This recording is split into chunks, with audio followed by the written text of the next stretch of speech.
Hello friends, welcome to the Maya YouTube channel. உங்கள் எல்லாரையும் நம்ம மாயா யூடியூப் சேனல் வழியாக மறுபடியும் சந்திக்கிறதுல எனக்கு ரொம்ப சந்தோஷம். தொடர்ந்து நம்மளுடைய சேனல் மூலமாக நிறைய மருத்துவம் சார்ந்த விஷயங்கள், அதிலும் ஆண்களினுடைய அந்த இல்லறம் தொடர்பான சந்தேகங்களுக்கு உரிய பதில்கள், விளக்கங்கள், தீர்வுகள் ஆகியவற்றை நாம் கொடுத்து கொண்டிருக்கிறோம். கண்டிப்பாக பதிவுகள் அத்தனையும் உங்களுக்கு பயனுள்ளதாக இருக்குன்னு நாம் நம்புகிறோம். நம்மளுடைய சேனலை பின்தொடர்ந்து கொண்டிருக்கக்கூடியவர்களுக்கு நான் ஒன்று சொல்லிக்கிறேன். நம்ம போடுற எல்லா அப்டேட்டுமே வாழ்வியல் கல்வி. ஒரு ஆண் பெண் ஒரு குறிப்பிட்ட வயதுக்கு வரும்பொழுது அவர்களுக்கு இந்த இல்லறம் அப்படிங்கிறதுக்குள்ளே போய் தான் ஆகணும். இந்த இல்லறம் அப்படிங்கிறது ஒரு உணர்வு, இட்ஸ் ஃபீலிங். ஸோ அது நல்லறமாக அமைய வேண்டும். அப்படி நல்லறமாக அமைந்தால்தான் உங்களால் பார்த்தீங்கன்னா ரொம்ப காலம் சந்தோஷமாக அந்த பந்தத்தில் இருக்க முடியும். பல பேர் என்ன நினைக்கிறாங்கன்னா, இல்லறம்ங்கிற விஷயம் ரெண்டாவது பட்சம், அது வாழ்க்கைக்கு அவ்வளோ இம்பார்ட்டன்ட் இல்லை. திருமணமான ஆரம்ப காலகட்டத்தில் மட்டும் அதுக்கு நம்ம நிறைய முக்கியத்துவத்தை கொடுக்கலாம். பட் போக போக அதுக்கு அவ்வளோவா நம்ம முக்கியத்துவம் கொடுக்க தேவையில்லை, ஸ்கிப் பண்ணலாம் அப்படின்லாம் சொல்கிறாங்க. அது மிகவும் தவறான ஒரு கருத்து. இன்னும் சொல்லப்போனால் 40 வயதுக்கு மேலே தான் ரெண்டாவது ஹனிமூனே ஆரம்பிக்குது அப்படின்னு சொல்கிறாங்க. அதாவது அடுத்த பருவம், அடுத்த இளமை உருவாகும் பருவம் ஆஃப்டர் 40, 40க்கு மேலே தான். ஸோ அதனால் இல்லறம் என்பது நம்ம எப்பயுமே வச்சுக்கிறதுங்கிறது நல்லது. அதான் பார்த்திங்கன்னா இல் அறம், அதை ஒழுக்கத்தோடு கணவன் மனைவியோடும் மனைவி கணவனோடும் ஒழுக்கத்தோடு காலமெல்லாம் சந்தோஷமாக வச்சுக்கிறது தான் ஒரு அற்புதமான ஒரு வாழ்க்கையினுடைய ஒரு அடையாளம். அந்த இல்லறம் இன்று எல்லாருக்கும் நல்லபடியாக கிடைக்குதா அப்படின்னு கேட்டால் கிடைக்கிறதில்ல. இன்றைக்கி விவாகரத்து அப்படிங்கிற விஷயம் ரொம்ப காமன் ஆயிடுச்சு. யாரை பார்த்தாலும் கல்யாணம் பண்ணங்க, ஒரு 4 மாதம் இருந்தங்க, 2 மாதம் இருந்தங்க, சொல்லப்போனால் நாள் கணக்கு தாங்க இருந்தோம், விவாகரத்து பண்ணிட்டேங்க அப்படின்னு சொல்கிறாங்க. ரொம்ப மனதுக்கு கஷ்டமாக இருக்குது. ஏன்னா விவாகரத்து அப்படிங்கிற அந்த விஷயம் இன்றைக்கி ரொம்ப இயல்பானதாக மாறிடுச்சு. இதுக்கான காரணம் அப்படின்னுட்டு அவங்கக்கிட்ட நாம் கேட்கும் பொழுது அவங்க சொல்லக்கூடிய காரணம் ரொம்ப கவனமாக நோட் பண்ண வேண்டியதாக இருக்குது. என்னென்னா, அந்த இல்லறத்தில் எங்களுக்கு போதிய திருப்தி இல்லை அப்படிங்கிறதும், எனக்கான விருப்பங்களை கணவர் புரிஞ்சிக்க மாட்டேங்கிறார், கணவருக்கான விருப்பங்களை மனைவி புரிஞ்சிக்க மாட்டேங்கிறார். இதுதான் மெயின் ப்ராப்ளமாக வருது. பணமோ அதே மாதிரி குணமோ இந்த இடத்துல வரதில்லை. அதெல்லாம் போக தான் தெரியும். ஒருத்தரை பார்த்தா நல்லவங்களாட்டம் இருப்பாங்க, அவங்க கூட ஒரு 5-6 வருஷம் பயணிச்சாதான் அவங்க உண்மையாலுமே நல்லவங்களான்னு தெரியும். ஸோ பணம் குணம் இதெல்லாம் ரெண்டாவது. இந்த இல்லறம் நல்லா இருந்துட்டாவே ஓரளவுக்கு பாண்டிங் ரொம்ப நல்லா இருக்கும். அதில் நம்ம கொஞ்சம் கோட்டை விட்டுறோம் அப்படின்னு தான் நம்ம சொல்ல முடியும். ஏன் கோட்டை விடுறோம் அப்படின்னா, நமக்கு அதை வெளிப்படையாக சொல்லித்தர ஆள் இல்லை. இப்படி தான் இல்லறம் ஈடுபடணும், இந்த மாதிரி ஈடுபட்டால் நமக்கு இந்த மாதிரி இருக்கும் அப்படின்ட்டு அதை பற்றின விஷயங்களை நமக்கு சொல்கிறதுக்கு ஆள் இல்லை. இப்படி சொல்லி கொடுக்காத போது என்ன ஆண்கள் மனதில் நினைக்கிறாங்கன்னா, அவங்க திருப்தி அடைஞ்சால் போதும்னு அந்த இல்லறத்தில் ஈடுபடுறாங்க. இது பெண்களுக்கு ஒரு மனக்கசப்பை ஏற்படுத்துது. நல்லா புரிஞ்சுக்கோங்க, ஆணை போலவே பெண்ணும் உச்சமடைவாள். இந்த விஷயமே பல ஆண்களுக்கு இப்போதான் தெரியும். எல்லா ஆண்களுமே அந்த உச்சத்தை அடைகிறார்கள். ஆனால் பெண்கள் அந்த நிலையை அடைய அவர்கள் முயற்சி செய்கிறார்களா அப்படின்னு கேட்டால் முயற்சி செய்கிறதில்ல. ஏன்னா இந்த இல்லறத்தை பொறுத்த மட்டும் ஆண் என்பவன் இயங்குபவன், செயல்படுபவன். பெண் என்பவள் அந்த செயலுக்கு தன்னை உட்படுத்தி கொள்பவள். இயற்கை அப்படி தான் படைச்சிருக்கு. இயற்கை எந்த மாதிரி படைச்சிருக்குன்னா ஆணை பேஸ் பண்ணி தான் இல்லறத்தை நகர்த்துது. ஆண் நினைச்சாதான் அவனும் திருப்தி அடைஞ்சிக்க முடியும், அவனோட சேர்ந்த இணையையும் திருப்தி அடைய வைத்திட முடியும். சரிங்களா? ஸோ ஆண்களுக்கு பல ட்ரிக்ஸ், பல விஷயங்கள் தெரிந்திருக்க வேண்டியது என்பது மிக மிக அவசியம். அது எப்படின்னா, அதிக நேரம் இல்லறத்தில் ஈடுபடுறதுக்கான விஷயங்கள் ஆண்கள் தெரிந்திருக்க வேண்டும். பெண்களினுடைய மனநிலையையும் ஆண்கள் தெரிந்திருக்க வேண்டும். அவர்களை முழு திருப்தி அடைய வைக்க வேண்டிய டெக்னிக்கையும் ஆண்கள் தெரிந்திருக்க வேண்டும். இத்தனை விஷயங்களே ஆண்கள் தெரிஞ்சிருந்தால் மட்டும்தான் அவங்களால ஒரு இல்லற வாழ்வுக்குள்ளேயே போக முடியும். ஸோ இதை பற்றின தெளிவு, இதனை பற்றின விஷயங்கள் சொல்கிறது, இதை பற்றி யாராவது பேசுகிறாங்களா, இதை பற்றி யாராவது சொல்கிறாங்களா அப்படின்னு கேட்டால் சொல்கிறதில்ல. ஸோ அது நம்ம கொஞ்சம் அந்த இடத்துல நம்ம ப்ராப்ளம் ஆகிடுறோம் இல்லையா?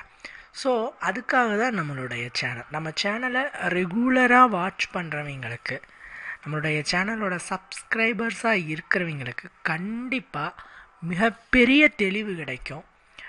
இல்லறம் அப்படின்னா என்ன, அதை எப்படி செயல்படுத்தணும், அதன் மூலமாக நமக்கு எப்படிலாம் இன்பங்களை அடையணும். வாக்ஷாயனர் பல நிலைகளை சொல்கிறார். பொசிஷன்ஸ் அப்படின்னு இங்கிலீஷில் சொல்லுவோம்.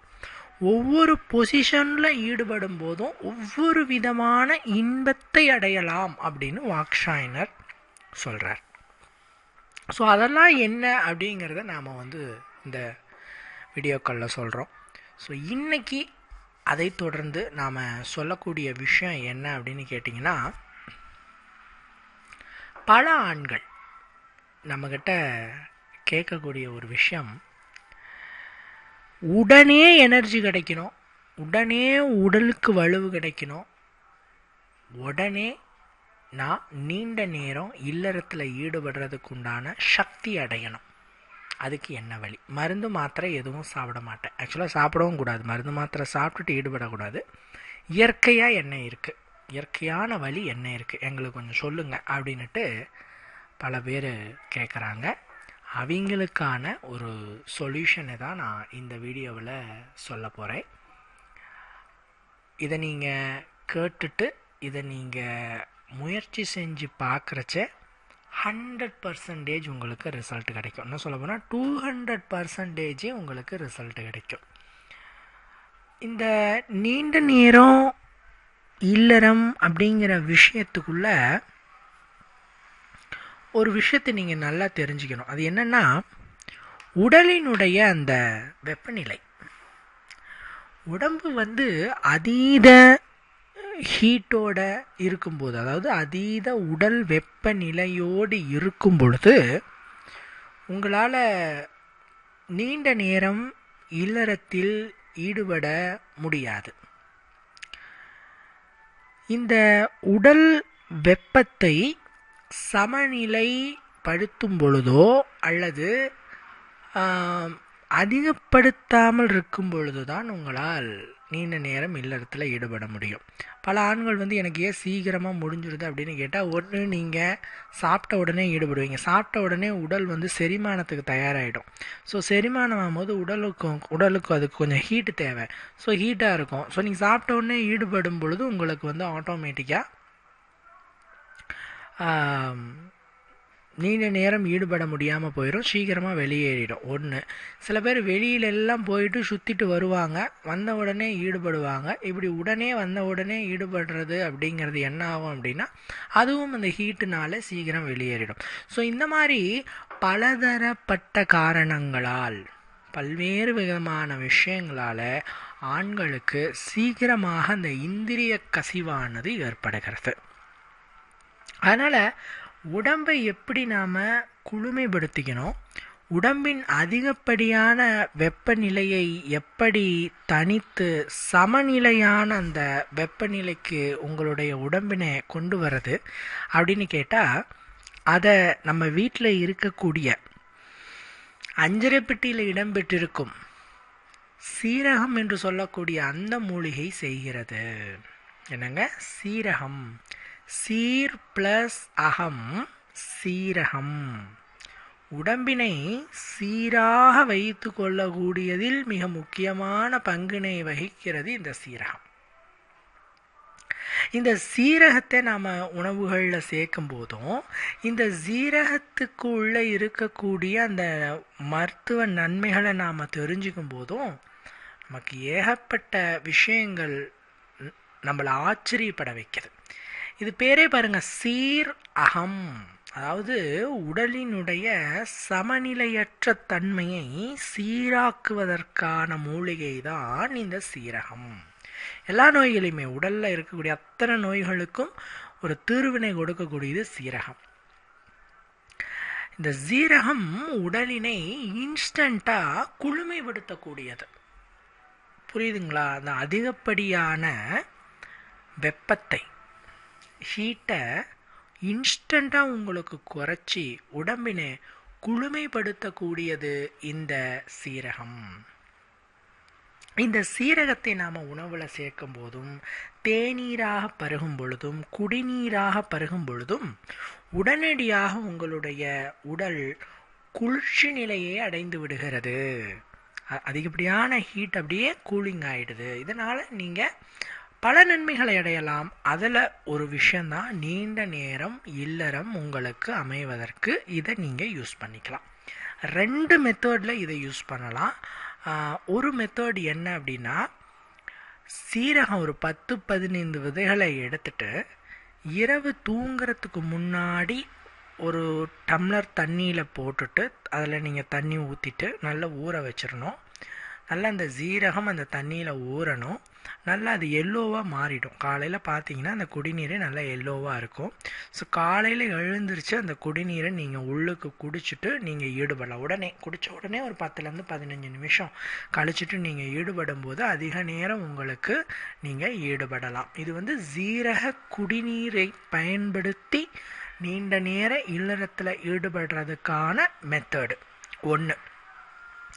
2வது மெத்தட் என்ன அப்படின்னு கேட்டிங்கன்னா,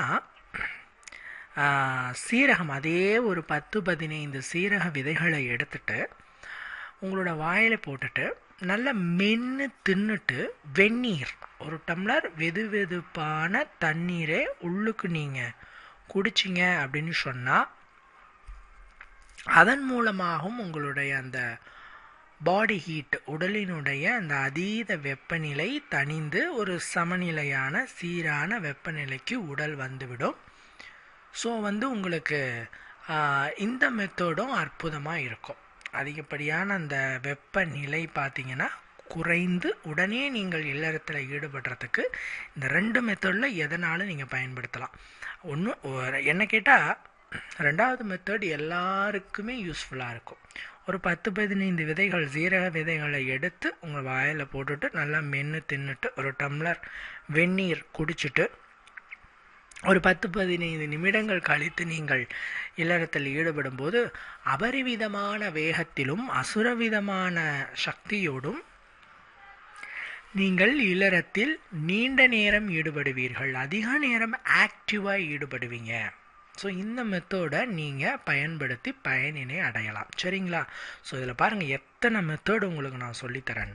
ஒரு மெத்தடில் 2 மெத்தடில் நிறைய மெத்தட் இதில் நான் சொல்லித்தரேன். அதே நேரத்தில் பல ஆண்கள் நம்மக்கிட்ட கேட்கக்கூடிய இன்னொரு கேள்வி என்னென்னா, அதை ஏங்க வெந்நீர் குடிக்க சொல்கிறீங்க, ஏன் பச்சை தண்ணி நீங்கள் உள்ளுக்கு எடுத்துக்க சொல்லாமே அப்படின்னு கேட்டால்,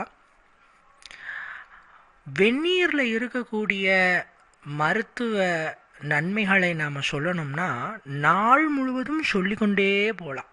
அந்த அளவுக்கு வெந்நீரில் மருத்துவ நன்மைகள் இருக்குது.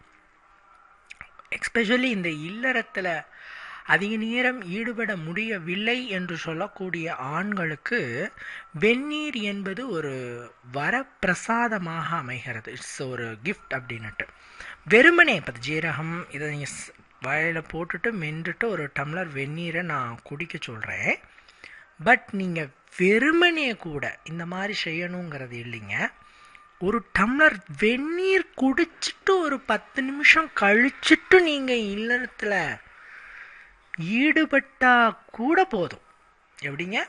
வெறும் ஒரு டம்ளர் வெந்நீரை மட்டுமே குடிச்சிட்டு நீங்கள் ஈடுபட்டாலும் கூட உங்களால் அதிக நேரம் ஈடுபட முடியும். ஏன்னா அந்த வெந்நீரை உடலுக்கு உடனடி ஒரு குளுமையை, அந்த அதீத சூட்டினை தனித்து ஒரு குளுமையை கொடுக்கக்கூடிய சக்தி இருக்குது. அதனால தான் நான் சொல்கிறது, இல்லறத்தை தொடங்கிறதுக்கு முன்னாடி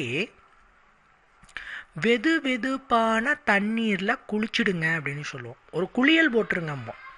பொதுவாக குளிச்சுட்டு இல்லறத்தில் ஈடுபடுறது நல்லதுன்னு நாம் சொல்கிறோம். ஏன்னா இது சொன்ன வேண்டி நிறைய பேர் கேட்பாங்க, என்னங்க இப்படி சொல்கிறீங்க, பொதுவாக இல்லறத்தை முடித்த பிறகு தான் குளிக்க சொல்லுவாங்க, நீங்கள் என்ன மாற்றி இல்லறம் தொடங்கிறதுக்கு முன்னாடியே குளிங்க அப்படின்னு சொல்கிறீங்க அப்படின்னா, உடல் சூடு தணியறதுக்காக தான் நாம் அதை சொல்கிறோம். உடல் சூடு தணியறதுக்காக என்ன சொல்கிறோம் அப்படின்னா, இல்லறம் தொடங்குறதுக்கு முன்னாடியே நீங்கள் வெதுவெதுப்பான தண்ணியில் குளிக்கிறதுனாலையும் வெதுவெதுப்பான தண்ணீரை ஒரு டம்ளர் உள்ளுக்கு குடிக்கிறதுனாலையும் எக்கச்சக்கமான நன்மைகளை நீங்கள் அடைவீர்கள். எந்த மருந்து மாத்திரை இதனோட எந்த துணையுமே இல்லாமல் அதிக நேரம் உங்களால் இல்லறத்தில் ஈடுபடுவதற்கு இது வழிவகை செய்யும். இந்த மெத்தட் உங்களுக்கு வழிவகை செய்யும். ஸோ இதையும் நீங்கள் அப்ளை பண்ணலாம். ரிசல்ட் ரொம்ப சூப்பராக இருக்கும். ரிசல்ட் நீங்கள் நினச்சி பார்க்க முடியாத அளவிற்கு ரிசல்ட் இருக்கும். சரிங்களா? அதே மாதிரி இன்னொரு விஷயம் என்னென்னா, இன்றைக்கி ஆண்கள் பல பேர் நம்மக்கிட்ட கேட்கறது என்னென்னா, ஒரு ஸ்டாமினா இல்லை அப்படிங்கிறாங்க. ஒரு சோர்வு ஏற்பட்டுறது, ஸ்டாமினா இல்லை. இல்லறத்தில் ஈடுபடும் போது இருக்கிற வேகம் இல்லறம் முடிந்தவுடன் புஷ்ஷுன்னு போயிடுது. கை கால் வலி வந்துடுது, முட்டு வலி வந்துடுது, ஒரு மாதிரி வெளன்னு போயிடுது. அதனாலேயே மேக்ஸிமம் ஈடுபட முடியறதில்ல அப்படின்னு சொல்கிறாங்க. ஒரு ஆண் பார்க்கும்போது ரொம்ப ஓப்பனாகவே சொன்னார், நான் வாரத்தில் ஒரு நாள் தாங்க ஈடுபடுறேன் அப்படின்னாரு. ஏங்க ரொம்ப கம்மியாக, வாரத்தில் 2-3 நாள் ஈடுபடுறதில்ல ஒன்றும் தப்பில்லை. ஏன்னா திருமணமான புதிது.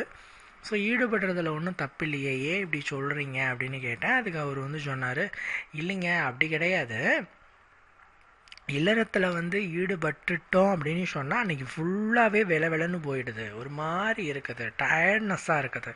என்ன காரணம்னு தெரியல, பட் எனக்கு இந்த மாதிரி ப்ராப்ளம் இருக்குது, எனக்கு பயமாக வேறு இருக்குது, இது அதாவது பிரச்சனையா அப்படின்னு என்கிட்ட அதை கேட்டார். நான் அவர்கிட்ட சொன்னேன், நீங்கள் பயப்பட வேண்டிய அவசியம் என்பது இதில் எதுவுமே இல்லை. இதில் பயப்படுற விஷயம் இல்லை. இது it's very normal, it's very common. இது ஏன் ஏற்படுதுங்கிறத நீங்கள் தெரிஞ்சுக்கணும். 2 விதமான காரணங்களால் ஏற்படலாம். ஒன்று, நீங்கள் எப்பயுமே இல்லறம் ஈடுபடும் பொழுது ஏதாவது ஒரு நீர்ம ஆகாரங்களை உள்ளுக்கு எடுத்துகிட்டு ஈடுபடுறது ரொம்ப நல்லது. ஏதாவது ஜூஸோ பாலோ காஃபி டீ இந்த மாதிரி நீங்கள் சாப்பிட்றதுல தப்பு இல்லை.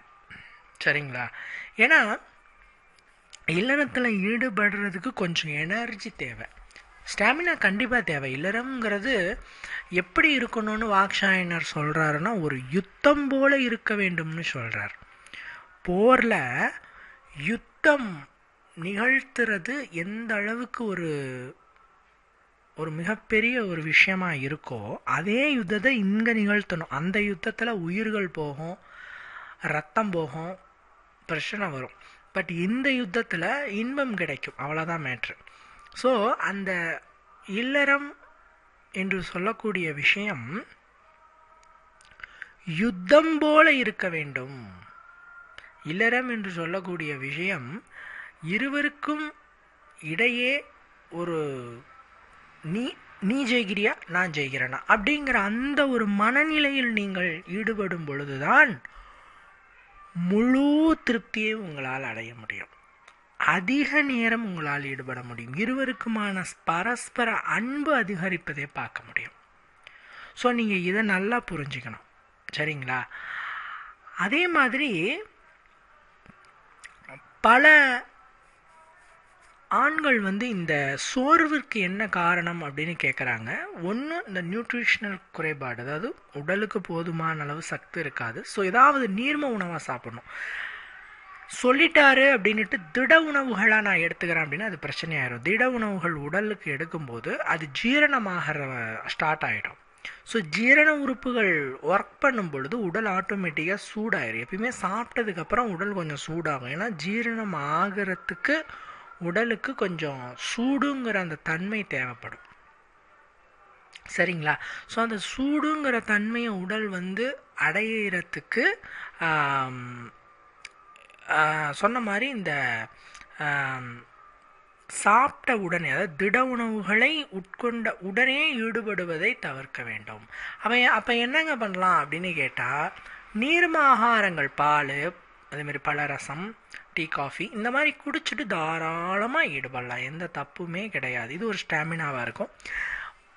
இல்லறம் முடிந்த பிறகு ஜூஸ் குடிக்கிறது, டீ, காஃபி குடிக்கிறது, இதுவும் ஒரு நல்ல ஒரு ஸ்டாமினா கொடுக்கக்கூடிய ஒரு விஷயமா இருக்கும். இதில் ரெண்டில் நீங்கள் எதை வேணாலும் அப்ளை பண்ணிக்கலாம். நீங்கள் டீ, காஃபியும் குடிக்கலாம், தொடங்கிறதுக்கு முன்னாடியும் குடிக்கலாம், தொடங்கி முடிச்சதுக்கு அப்புறம் கூட நீங்கள் குடிச்சிக்கலாம். எந்த தப்புமே இல்லை. இதில் எந்த ப்ராப்ளமுமே உங்களுக்கு வராது. ஸோ நீங்கள் இதை பார்க்கலாம். அடுத்த மிக முக்கியமான விஷயம் என்ன அப்படின்னு கேட்டிங்கன்னா, சாப்பிட்ட அந்த வயிற்றோடு, அதாவது ஜீரணமாகாமல் வயிறு முட்டை சாப்பிட்டுட்டு நீங்கள் இல்லறத்தில் ஈடுபடும்போது உடல் அதிக அந்த ஹீட்டுனால், அதே மாதிரி நீங்கள் இல்லறத்தில் ஈடுபடுற அந்த வேகத்திலையும் உடல் சோர்வாயிடும். பொதுவாக வெறும் வயிற்றில் ஈடுபடுங்க. வயிறு முட்டை திட உணவுகளை எடுத்துட்டு ஈடுபட்டாலும் சோர்வு ஏற்படும். இதை தவிர்த்து ஒரு ஆணுக்கு இல்லறத்தில் சோர்வு ஏற்படுது அப்படின்னு சொன்னால் அது அவனுடைய மனநிலையை பொறுத்து தான் அமையுது. மனநிலையில் எனக்கு இந்த மாதிரி ஈடுபட்டால் எனக்கு சோர்வாயிடும் அப்படிங்கிற அந்த ஒரு திங்கிங்கில் ஈடுபடும் பொழுது தான் நமக்கு அந்த ஒரு நீண்ட நேரம் ஈடுபட முடியாமல் போகிறதும் அந்த சோர்வு ஏற்படுதுமே தவிர, மற்றபடி நார்மலாக நீங்கள் இருக்கிறீங்க அப்படின்னு சொன்னால் அது உங்களுக்கு எந்த விதமான ப்ராப்ளமும் கிடையாது. சரிங்களா? அதே மாதிரி எக்ஸ்ட்ரீமான திங்கிங்கோட இல்லறத்தில் ஈடுபடுறதும் ஒரு விதத்தில் ப்ராப்ளமாக தான் போயிடுது. ஆண்கள் என்ன சொல்லுவாங்கன்னா, இரவு முழுவதும் நாங்கள் ஈடுபடணும். நான் கேட்பேன், இரவு முழுவதும் ஈடுபடுறதுக்கான யுத்தத்துக்காக போகிறீங்க, சண்டைக்காக போகிறீங்க, போருக்கா போகிறீங்க அப்படிமோ. இரவு முழுவதும் யாராலும் ஈடுபட முடியாது. எல்லாத்துக்குமே குறிப்பிட்ட நேரம் இருக்குது. அதாவது ஒரு இல்லறம் எவ்வளவு நேரம் அமைய வேண்டும் என்ற ஒரு வரைமுறை இருக்குது.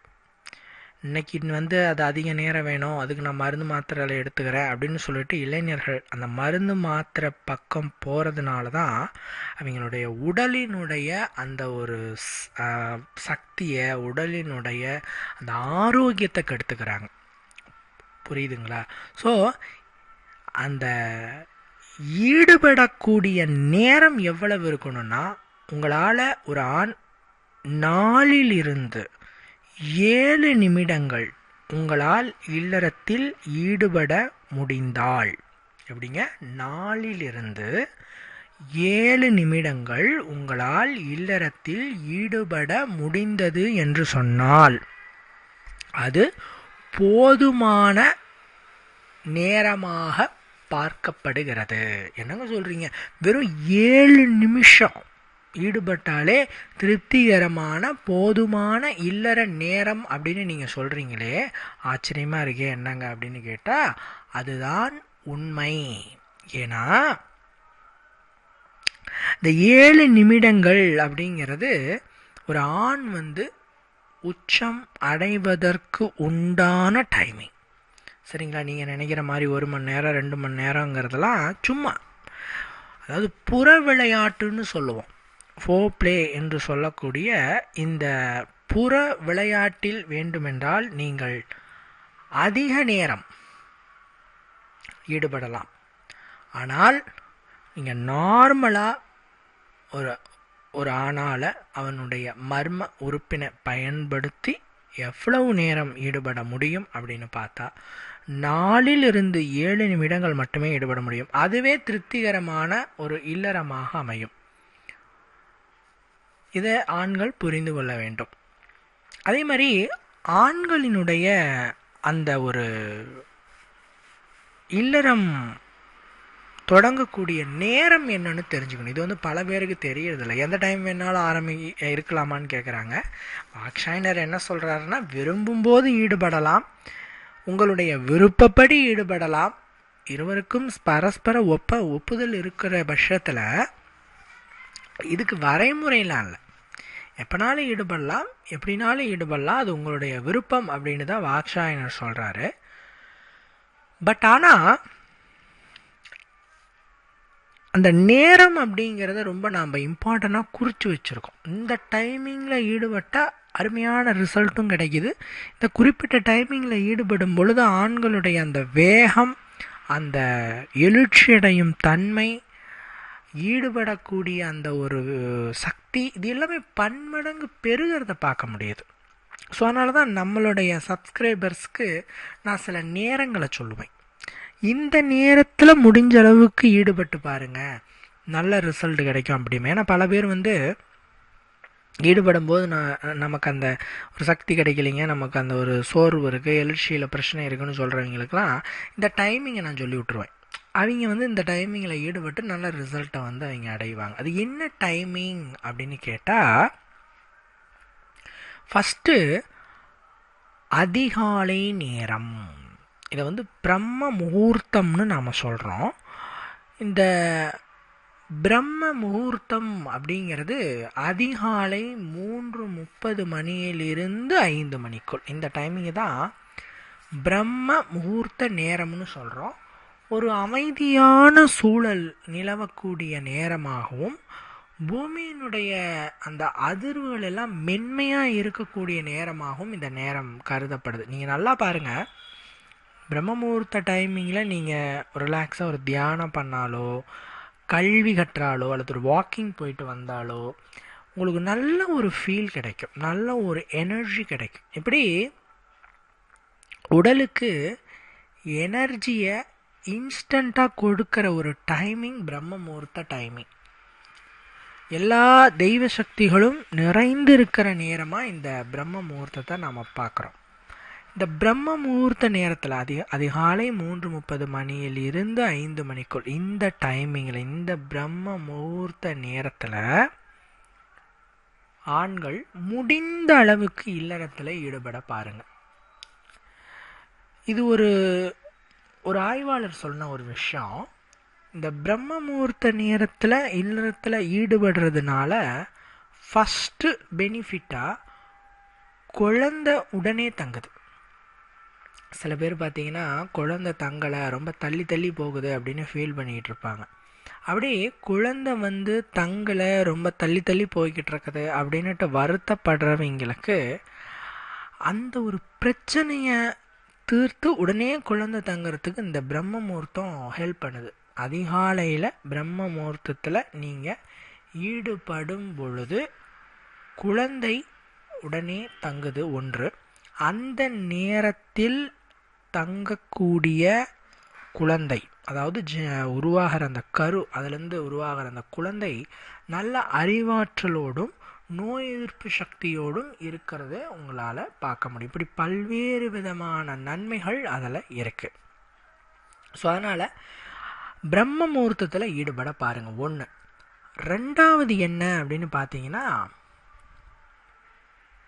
இரவு நீங்கள் ஈடுபடுறீங்க அப்படின்னு சொன்னால் சாப்பிட்டுட்டு அட்லீஸ்ட் 4 மணி நேரம் கழிச்சுட்டு ஈடுபடுங்க. ஏன்னா திட உணவுகள் செரிமானமாக 4 மணி நேரம் ஆகும்.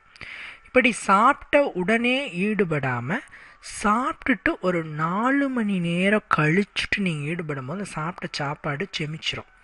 இப்படி சாப்பிட்ட சாப்பாடு ஜீரணமான பிறகு நீங்கள் ஈடுபடும் பொழுது அதிக நேரம் உங்களால் ஈடுபட முடியும். ஒரு நீண்ட நேரம் இல்லறத்திலும் இப்படி ஈடுபட்டாலும் கூட, அதாவது வெறும் வயிற்றில் நீங்கள் இல்லறத்தில் ஈடுபடும் பொழுதும் அதன் மூலமாகவும் சீக்கிரமாக குழந்தை தங்குறதுக்கு நிறைய வாய்ப்பு உண்டு. அதன் மூலமாக பிறக்கிற குழந்தையும் நல்ல ஆரோக்கியத்தோடும் உடல் சக்தியோடும் இருக்கும்னு சொல்லுது. ஸோ இது மாதிரி நிறைய விஷயங்கள் இருக்குதுங்க, சரிங்களா? ஸோ அதனால் ஆண்களும் சரி பெண்களும் சரி இந்த விஷயங்கள் எல்லாமே தெரிஞ்சுக்கிட்டு, நான் சொன்ன கருத்துக்கள் எல்லாம் ஆண்களுக்கு மட்டும்தான்ட்டு ஆண்கள் மட்டும் கேட்கணுங்கிறது இல்லை, பெண்களும் கேளுங்க, விஷயத்தை கேளுங்க, காது கொடுத்து கேட்டு வாங்கிட்டு அதை நீங்கள் உங்களுடைய ரெகுலர் லைஃப்பில் அப்ளை பண்ணணும், இல்லறத்தில் அப்ளை பண்ணணும். அந்த இல்லறத்தினுடைய டைமிங்கை இன்க்ரீஸ் பண்ணுறதுக்கு இயற்கையான வழிகள் எக்கச்சக்கமாக இருக்குது, புரியுதுங்களா? இயற்கையான வழிகள் எக்கச்சக்கமாக இருக்குது, நமக்கு அது தெரியறதில்ல. நான் இத்தனை வழிகளை சொல்லியிருக்கேன். ஸோ இதில் ஏதாவது ஒரு வழி உங்களுக்கு பயன்பட்டாலும், அதை பயன்படுத்தி நீங்கள் இல்லறத்தில் நீண்ட நேரம் ஈடுபட்டாலும் அது நமக்கு தான் ரொம்ப சந்தோஷம், சரிங்களா? ஸோ அதான் நம்ம சொல்கிறோம், வேறு ஒன்றும் இல்லை. இவ்வளவு நேரம் பொறுமையாக நம்மளுடைய வீடியோவை பார்த்து நமக்கு ஒரு சப்போர்ட் கொடுத்ததுக்கு ரொம்ப நன்றி. இன்னொரு பயனுள்ள வீடியோவில் நான் உங்களை பார்க்குறேன். ஓகே ஃப்ரெண்ட்ஸ், பாய்.